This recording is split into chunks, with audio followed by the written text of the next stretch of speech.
In this video, we're going to be discussing Missouri tax returns. Up until now, you've had practice on the federal tax returns and where everything goes on those. We haven't spent a lot of time on Missouri because Missouri primarily takes off from the federal return. Please keep in mind that this video was recorded after the most recent large change to the Missouri tax forms. Missouri tweaks their tax forms a little bit every year, and so as you go through, some of the line numbers may not actually match up with the lines, but the lines that we discuss will still show up on the tax form. They just may be numbered slightly differently. Its starting point is federal AGI. It flows over from the federal return to the state return. However, when you look at the Missouri return, it actually splits up the income according to who owned it. So if you remember, when you put information in for federal returns, income and deductions, it will often ask you to source it, either joint, taxpayer, or spouse. And it makes no impact on the federal return, but the reason it has you source that is so that when it flows over onto the state return, it will know how to split up that income. There are a few adjustments, however, that do get made to Missouri income.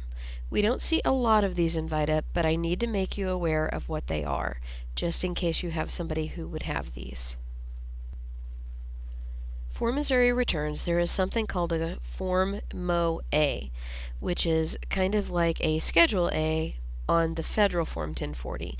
It lists itemized deductions, and it also lists add-backs, things that add into the taxable income. If you look at the MOA, you'll be able to see all of the items that would be included. In this video, I only want to talk about those things that you may possibly see at our VITA site. So, highlighting those things, the first thing that you'll want to keep in mind is if there is any tax-exempt interest on state and local obligations that showed up that were deducted from the federal return, they need to be added back to the Missouri return. In some years, the tax software will automatically make this adjustment if you have it put into the system correctly. If you remember, on the federal return, you still have to enter information for tax-exempt interest. It just doesn't count in your taxable amount. If you've done that, there's a chance that it may carry through onto the Missouri return. There's also equally a chance that they won't carry it through because TaxSlayer is not the best software in the world. So you want to make sure that you check your MOA when you're finished to make sure that this tax-exempt interest from state and local obligations is showing up on there and is adding back. Again, we don't have a lot of people that have this type of adjustment, but it could happen. Again, another item you might see, and the most you would see it would probably be on one return during the semester, if you have a person who has itemized deductions on the federal return, and one of those itemized deductions was a charitable contribution to a Missouri food pantry. Then that deduction has to be added back to the Missouri tax return. And the reason it gets added back is because later on the Missouri tax return, the people will get a credit for that and it will offset their tax. So they actually end up coming out better to add it back to taxable income and then take it off of tax. But again, you don't see that often, and it only applies if federal deductions were itemized. If the person took the standard deduction, then there is no add back to make. But just be aware, let that ring a bell. If there was somebody with food pantry contributions, remember there's something that you may need to do with that. Another add back that applies only if federal deductions were itemized, if there was a person who was itemizing their taxes and they claimed an itemized deduction for state and local taxes paid to a locality that was not in Missouri, then we have to add that back to the Missouri tax return. And the reason that we have to add that back is because later on, these people will be able to take a credit for taxes paid to localities outside of Missouri. So we add them back here and then take a credit for them later. They end up coming out better. But again, you only do this if deductions were itemized on the federal return and it showed up there. Otherwise, you don't have to worry about this adjustment either. Now, because this is tax, of course, there's a rule, and there's an exception, and there's an exception to the exception. So, if you have a potential add back, if the locality actually allows a subtraction to income for Missouri property taxes paid, you don't turn around and add it back here. And of course the question is, well, how the heck do I know that? Because every locality is different. If you have this potential situation, we're going to have to look it up. So call me over, we'll figure it out together. Again, it's not something you're likely to see, but it could happen.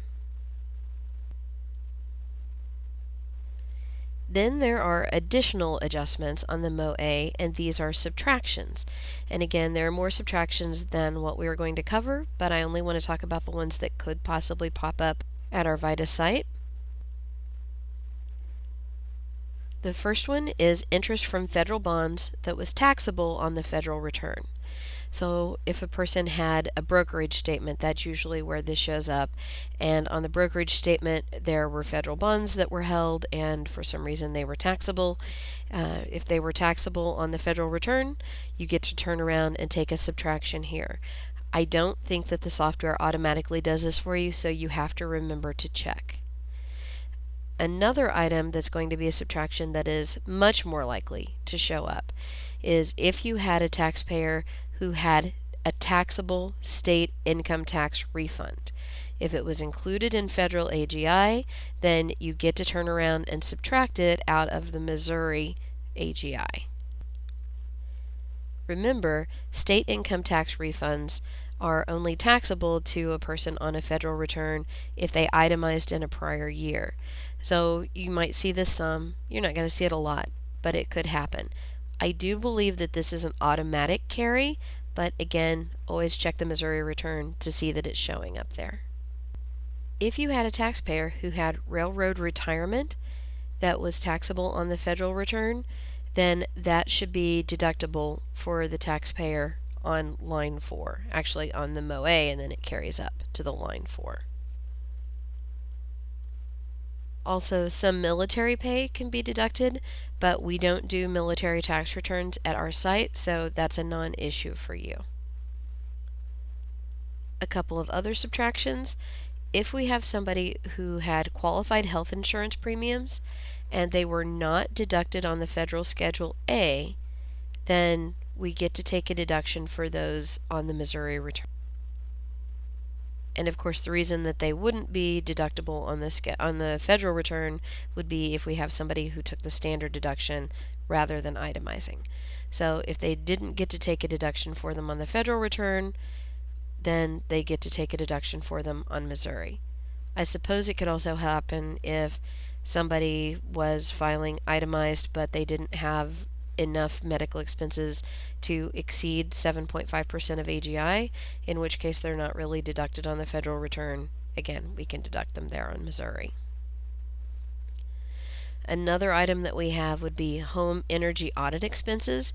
We almost never see this at our site. However, I have had one person come through who did this and asked about it, and I actually had to look it up in that year. So if you have a Missouri resident who gets a home energy audit, the cost of the audit itself and any cost of implementing recommendations can actually be deducted from state AGI. However, there is a limitation. It's limited to $1,000 for single taxpayers or $2,000 for people who are married filing combined. By the way, Missouri calls it married filing combined instead of married filing jointly. I don't know why they decided to deviate in the language, but they did, and it's the same thing. For this, however, we have to keep in mind that a person can only claim amounts that are not deducted on the federal return. So if they didn't take a credit for something similar to this, something that was essentially the same thing on the return, then they can take a deduction on the Missouri return. The next item on Missouri returns that are a big deal, and we do see this fairly frequently at the site, are pensions. The rule in Missouri is that public pensions and military pensions are 100% tax exempt in the state of Missouri. That's not necessarily true for the federal government. Social Security and Social Security disability are at least partially exempt in the state of Missouri, and they actually may be partially taxable for the federal government. So we need to make sure that the software is doing the correct calculation. I believe it will automatically pull through Social Security that is listed on the federal return. However, for public pensions and military pensions, it won't. Again, we're not doing military returns at the site, so you don't have to worry about the military exemption. But the pension for public employees, we do have to worry about. And this is something that does not automatically pull because the software doesn't know about this. So we actually have to go in and make a physical adjustment on the Missouri return. We're going to work through a problem at the end of this video that does that, and then you're going to have a chance to do some homework where you make that adjustment as well. Again, Social Security should automatically adjust. Always make sure when you finish with your return that it does adjust for that, but it should. Now, the question is, what is a public pension and how do you know when something is a public pension? Well, a public pension is a pension earned by somebody who was a public employee. Now, how do you know? Usually you have to rely on the taxpayer to tell you. There are certain people that you know will have public pensions. For example, retired public school teachers, it's always a public pension. If you have retired police officers, retired firefighters, those people have public pensions. Otherwise, if they are a person that doesn't know if it's a public pension, they need to go find out so you know whether or not to give them this exclusion. Okay, I'm skipping ahead now to line 18. I'm skipping over anything that I know will automatically calculate if you've filled the right information in on the federal form. I only want to focus on those things that you may need to check on or the things that may require some specific action from you. So on the Missouri Form 1040, line 18, there's a deduction for long-term care insurance. So long-term care insurance is defined as insurance coverage for at least 12 months for long-term care expenses should such care become necessary because of a chronic health condition or a physical disability. Any premiums paid for that type of insurance are deductible on the Missouri Form 1040, line 18. Also, on line 19, there's a line for a healthcare sharing ministry. So if a person has a healthcare sharing ministry coverage for health expenses rather than other healthcare, they can actually deduct premiums paid to that sharing ministry.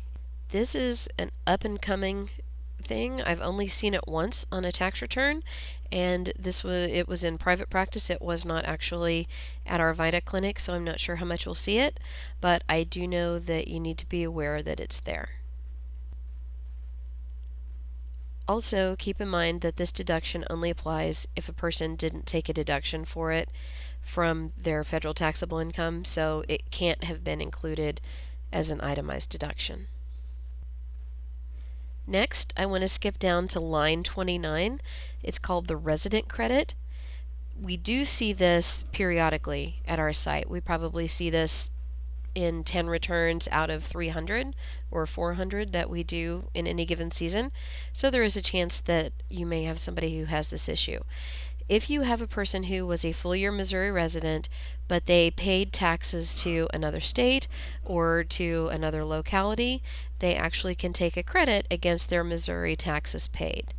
And the reason is that Missouri says you shouldn't have to pay tax on income twice, because Missouri is going to tax them on all of the income that they earned, and then if they had to pay tax on that income again to another locality, Missouri says, well, that's not fair, so we're going to reduce the amount of taxes you pay to us, and so that it kind of evens out. You're not taxed twice on that income. This happens a lot to people who either travel for work or people who live in one state and cross the state border to work in another town. In Springfield, it doesn't happen as much as it would happen in, let's say, Joplin, Missouri, or Kansas City, Missouri, those towns that are right on the border. But it does happen. And as a matter of fact, we sometimes see our students who have that. They have summer internships in another state, and so maybe they go to Arkansas to work for the summer. When they come back, if they're Missouri residents, they have to pay Missouri tax on it and take a credit for any chunk that Arkansas took out of that. And we are going to work through a practice problem, and we are going to have a homework problem on that one as well. Skipping ahead again to line 40, I want to talk a little bit about some miscellaneous tax credits. There are actually probably about 50 different types of miscellaneous tax credits that a taxpayer can claim on their tax return. However, most people don't even come close to being eligible for them. But I do want to highlight some that I have seen show up. We actually had a professor that had this one a couple of years ago. They had a child who was special needs and they adopted that child. If a person has a special needs child that has been adopted, they're eligible for a Missouri tax credit on that. They can claim up to $10,000 for non-recurring adoption expenses for each child. Also, another one of those credits is the food pantry tax credit. We mentioned that one earlier when we talked about things that had to be added back to the return. So if a person itemized deductions and they took a charitable deduction for this contribution, you have to add it back early on in the return. Then you can turn around and take a credit of up to $2,500 per taxpayer per year for taxpayers who make donations of cash or food supplies to a qualified food pantry. The credit is limited to 50% of the donations, and it has to be a qualified charity. So when the notes say that it has to be a Section 501c3 charity, that just means a qualified domestic charity. And the final credit that I want to talk about, that I want to put in the back of your mind, is a credit that a lot of people don't know they are eligible for in the state of Missouri. If there is a public safety officer who has passed away and they have a surviving spouse, that surviving spouse might actually be entitled to a credit on their Missouri tax return. The public safety officer has to have been killed in the line of duty. The spouse cannot be remarried at the time that the tax year ends. The surviving spouse has to own a homestead in Missouri and pay property taxes on the dwelling, and the homestead can't be occupied by more than 2 families. And if the person meets all of these criteria, then they can get a credit on their taxes of up to the amount of tax that they have paid on their homestead. All right. So one of the best ways to get this information to stick is to do some practice. So I'm going to walk you through some practice alterations to one of your returns, and then you can see how this information applies and where it pops up on the return. And then you're going to go through and you're going to do another return as a homework problem. All right, so let's get started. The first thing that you're going to do for this practice problem is to go into the practice software and pull up either your Cunningham or Clark return, depending on which year you're doing this practice problem. In some years, you'll do a practice problem called Cunningham. In other years, you'll do a practice return with the client named Clark. Both of these are super easy and super basic returns. So the fastest way to record this first item, the $450 State of Missouri tax refund, is to go into your tax return and go to the federal section. Then over here under income, it will be under Form 1099G Box 2. That's where state refunds are normally reported to you if you get a tax form. You can also go in through the summary page, but you have to find the right schedule on the summary page since the tax reform came along and kind of changed the way that you see everything on the front of the 1040. It's a lot more difficult. So we're going to click here, and then Because we already know we want this to be treated as taxable and we're not trying to figure out whether or not the amount really is taxable, we're just going to do a quick cheat so that we can finish up this Missouri return. And the fastest way to do that is to just go in here to this top box and enter 450. This is the bypass. So if you're doing a tax return and you know that a state amount is taxable and you know how much of the state refund should be taxable, you can just put it in there without having to fill everything else out. And that's why we're doing it for this example. But when we're doing it at the clinic, you always want to make sure to fill everything else out if you don't know whether or not it's taxable. So we go ahead and go in there and fill in that 450, hit continue. Okay, so now that that's entered, we're going to want to go in and see whether it has come off of our Missouri return. So we'll go back in here into the state section, and we're going to have to create the Missouri return. So we choose Missouri, hit continue, and our person was a resident. So we're going to complete resident. If someone was a part-year resident, so they lived in Missouri part of the year, somewhere else the other part of the year, it would make them a part-year resident. Or if they didn't live in Missouri at all, but they just paid taxes in Missouri, that's what a non-resident is. Usually that happens if a person lives in one state and just works in Missouri for all or part of the year. But our person is a resident. Hit continue. And we'll wait for this to load. Okay, so it's loaded now. It took a minute. We paused because this is preseason and sometimes the software goes a little bit wonky. So now we can go in and we can see a state return for Missouri. And we're going to go in and do a print preview so that we can see if it's pulled everything through the way we would expect it to pull it through. So you'll notice on the print preview, this says do not mail. That's because the form isn't complete yet. You'll see how it's pulling through all of the taxpayers' income and the spouse's income separately. And then we're going to go down a little bit to the MOA. That's where I would expect to see the subtraction for any state income taxes that were included in federal income being deducted back out of my Missouri income. Okay, so here's the MOA. The top of it looks a lot like just the regular Missouri 1040, but you can see the form number up here.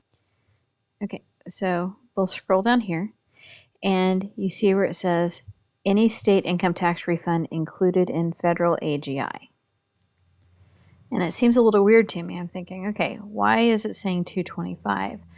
But it's saying 225 two different times, one for the taxpayer, one for the spouse. When you add them together, they're the 450. So you can see where your entry is now showing up. They're getting the correct deduction for that on their Missouri. We're ready to move on to the next item. So when we go back to the information, it says it wants us to go to the W-2 and add a line for state taxes paid to Kansas, $200 with state wages of $1,000. So we'll go back into TaxSlayer, go into the W-2, and it doesn't matter, I don't think. No, it doesn't say who we're adding that to, so you can pick either of the W-2s. So we're going to scroll down to the bottom so we can put the state information in. You can see where the Missouri information is already there from when we entered the information previously. And then there's another set of boxes to enter more state information. This doesn't always show up automatically.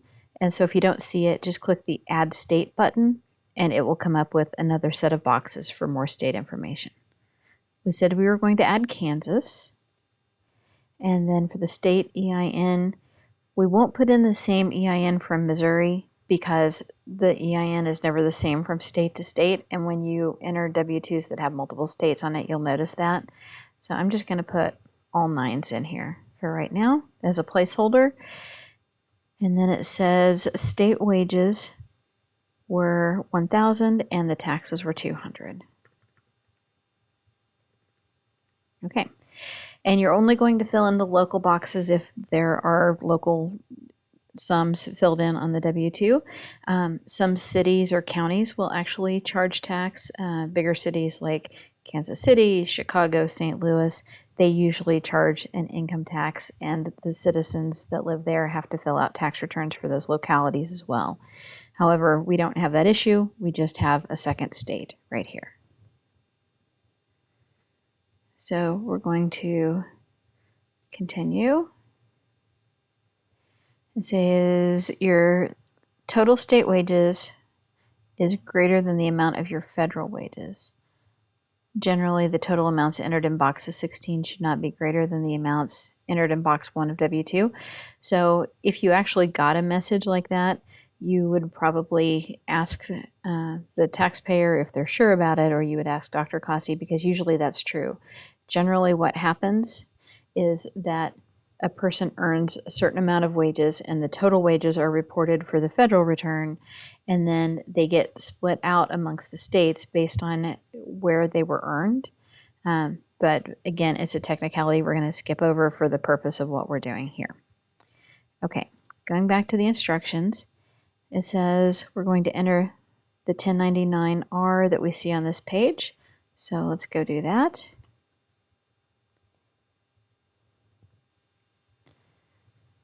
So we're going to add or edit a 1099-R.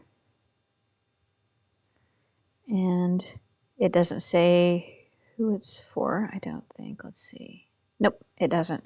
So we can choose whichever taxpayer we want it to be for. And the gross distribution and the taxable amount were both $838. Okay. We've entered that into both boxes. If we scroll down, we want to make sure we catch everything else. The distribution code is 7,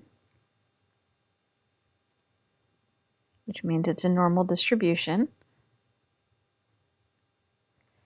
And then we'll put in all of this other information. So I'm going to pause the video while I put this in so you don't have to watch me type it. Okay, so we've put in all of the information. 1099-R is taken care of. And then we have long-term care insurance of $2,000. That's going to show up on the Missouri return. And if we scroll down, we see there isn't anything else on this page. So we have entered everything that we need to enter. Now we're going to go back to the Missouri return and follow up on these last 3 items. We already made sure that the Missouri tax refund was showing up correctly. Let's go and work with these 3 items. The impact that the second item is going to make when we go back into our Missouri return. So to do that, we go to the state section, go into Missouri, and the pencil means we're going to edit. The reason that we care about that second line is because we were a full year resident of Missouri, but paid taxes to the state of Kansas. And what that means is the taxpayer is going to be entitled to a credit for taxes paid to other states, as you heard discussed earlier in the video. And since this is a credit, we're going to come down here to the credits menu and choose begin, and then credit for income taxes paid to other states. We'll begin, and it does not automatically show up here, so we add other state credit. We're going to choose the state that it was paid to, which was Kansas. Then we read this next line. Enter the amount of federal adjusted gross income that was taxed by Missouri and the other state. Well, that would be the total amount of wages that were earned in Kansas and that were also taxed in Missouri, so $1,000. Then it says, enter the amount of other income that was taxed by Missouri and the other state. We don't have anything to enter in this box because the $1,000 that we're looking at would have been in federal AGI. Then this next box, description of the other income reported above, because we don't have anything in that box right above it, we don't need to enter a description there. Then we'll scroll down a little bit. The next box is enter any related adjustments related to income taxed by Missouri and the other state. So if you knew that the W-2 reported $1,000, but it wasn't truly $1,000 that was due for the credit for some reason, then you might make an adjustment here. But in our case, we know that the $1,000 straight up is what was taxed by both states. So we don't need to enter anything in this third box. We'll leave it blank as well. Okay, so then we come down to this next box, and it says, enter the amount of income paid to the other states. This is generally indicated as total tax on the other state return. If income entered above is less than the other state's total income, prorate the tax amount entered.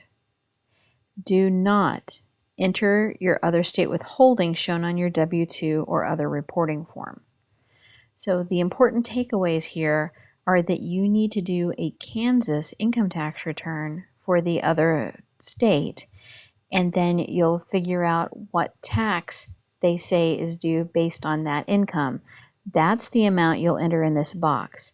It specifically says do not enter your other state withholding shown on your W-2 or other reporting form. And the reason that they say that is because if you do a Kansas state tax return, when the form calculates the amount of tax due on the amount of income earned in Kansas, it may not come out to be the actual amount that was withheld, the $200. It could be more or it could be less. If it's more, the taxpayer is going to have to send a check into the state of Kansas, and if it's less, they're going to end up getting a refund. So Missouri wants to base the credit based on the actual net tax they're paying, what was withheld plus any additional amount they have to pay in, or minus any refund that they're going to be getting back from that other state. So that's why they want you to do the tax return for that other state first and enter that tax amount, not just the withholdings. And so we're going to have to come back to this box after we do the Kansas state return. So that my form will save correctly, I am going to go ahead and put $200 in here, but then immediately we're going to go and do Kansas and come back and replace this number. Then it says select who is claiming this credit. Well, we put it on the taxpayer's W-2, so we're going to claim it for the taxpayer. Hit continue. And then to get out of the screen, the only way to get out is to hit back. And to get out of this screen, you have to hit back. And to get out of the Missouri return without getting an error, you have to hit exit Missouri return. And of course, the reason we want to get out of that return is because we want to add another state. And so to add the Kansas return, you're going to go up here, add another state return. And we're going to choose Kansas this time. And we were a non-resident of Kansas, or our client was, right? They didn't live there, but they worked there a little bit during the year. And we're going to hit continue.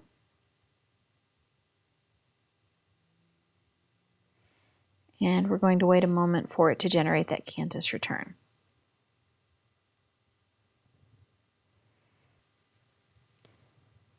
And so anytime we're going in to do a tax return for another state, especially one we're not familiar with, if we see a line labeled important information, we probably ought to go in and take a look at that. So this one is just a little warning about e-filing.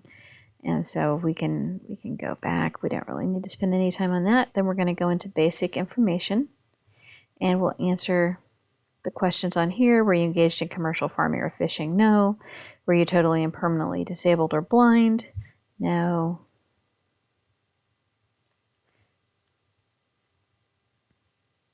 And then I accidentally clicked continue because I was in too big of a hurry to get out, which is not what we want to do. So I got back in, and it's a good thing I did because I see here where it says complete this section if you are a non-resident or a resident of the state for only part of the year.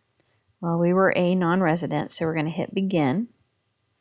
and then we're going to read through and enter the information that it asks for. Okay, and one of the things that's really important is that you always read the information that the software gives you. If they take time to flash a message up, then it probably means that it's important for you to read. And in this case, it definitely is for us. It says only enter residency dates, county, and school district if you were a part-year resident. Our person was not a part-year resident. If you lived in Kansas the full year, do not complete the following section. If you were a non-resident for the full year, select your state of residency. And then you can take the time to make sure that you read the bullet points under here. I've already read them. We're not going to go through them because those don't pertain to us.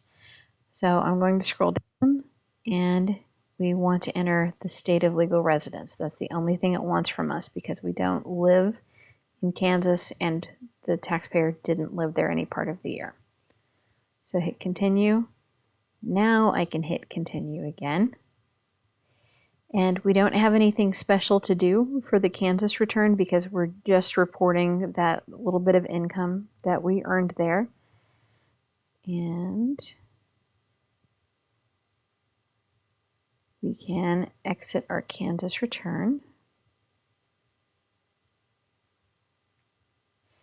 Now if I want to find out how much tax was actually due to Kansas, I'm going to go in here to print, and it's going to generate a PDF for me.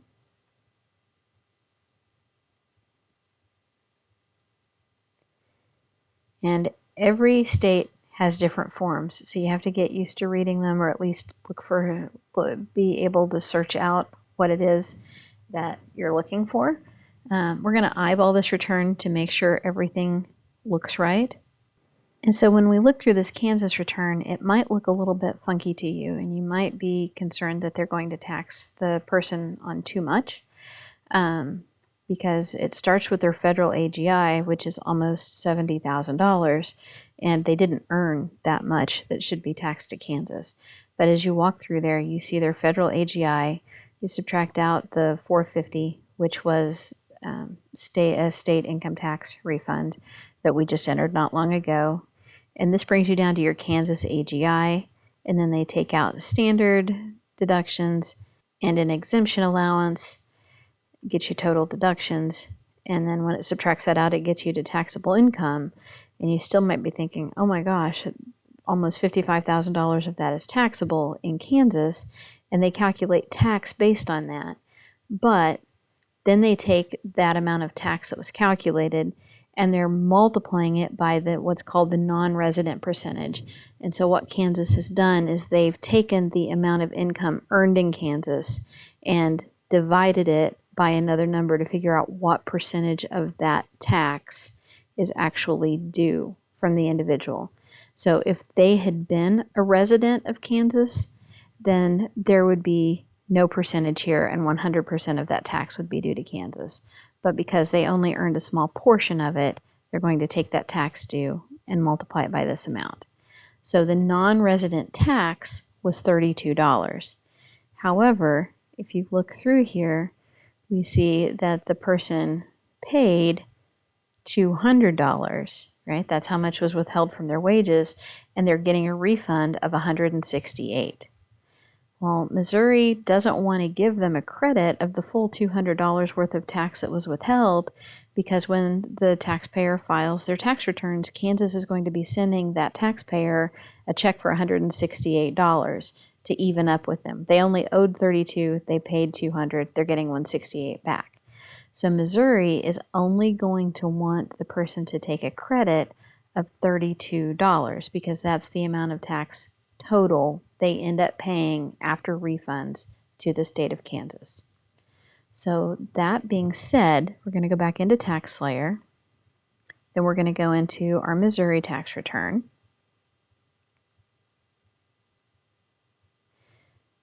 Go back into credits. It looks like we haven't entered anything in there, which is strange.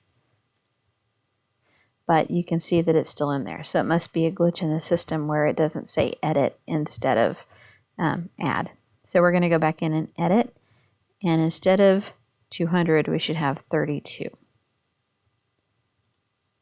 Okay. Then we're going to go back.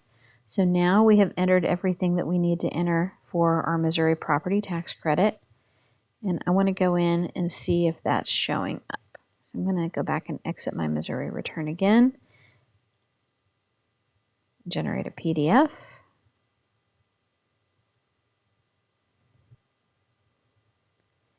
And we'll scroll down until we find that, which should be here on the second page, not the first page. Here we go, resident credit.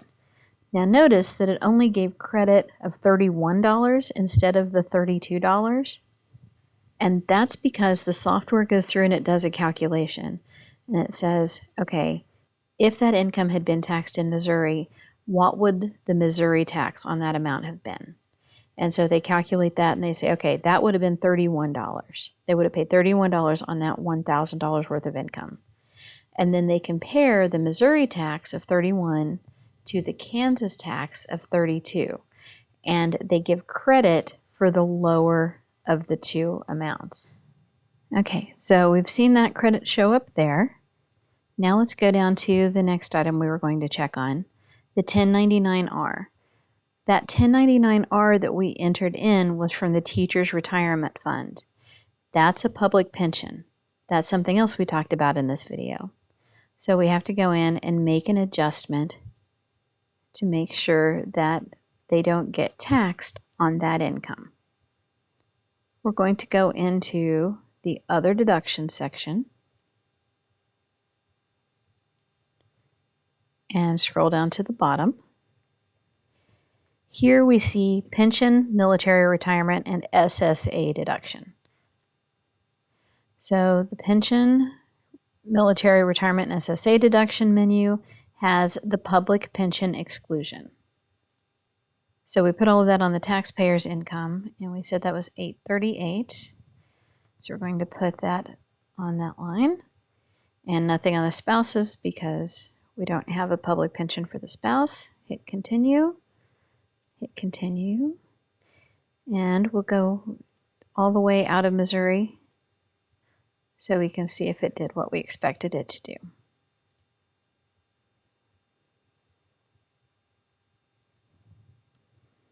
Okay, so we're going to scroll all the way down to our MOA, and this is the amount for the state tax refund that came off. We saw that earlier. And then here we go under the public pension calculation. This $838 is what we just entered. And if we scroll down to the bottom of this section, total public pension. And so we would expect to see this $838 carried back up to the front page of the Missouri return and subtracted back out.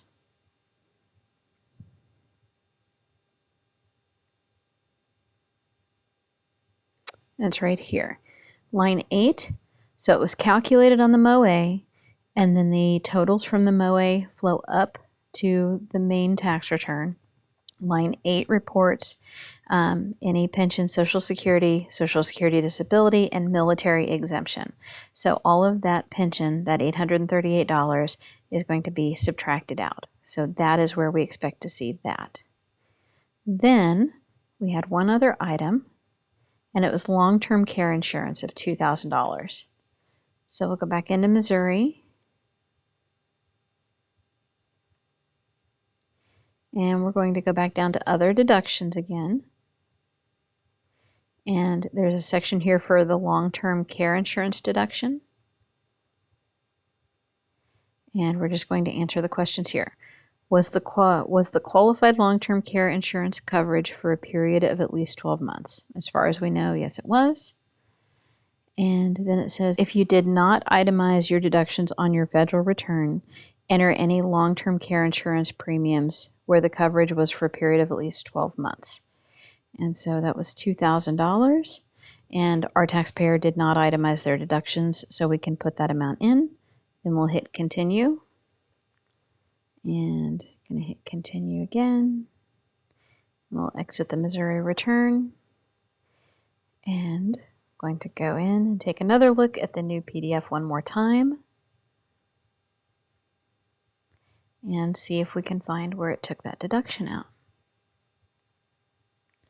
Right here, line 15, long-term care insurance deduction. Now keep in mind that the line numbers change every year. I know we mentioned this before in the video, but it bears repeating. So since the line numbers change, if you're looking at this in a year later than when this section was filmed, it could be that the line numbers don't match up. And that's it for this problem. Make sure you attempt the homework on your own, and good luck. I hope you do equally as well.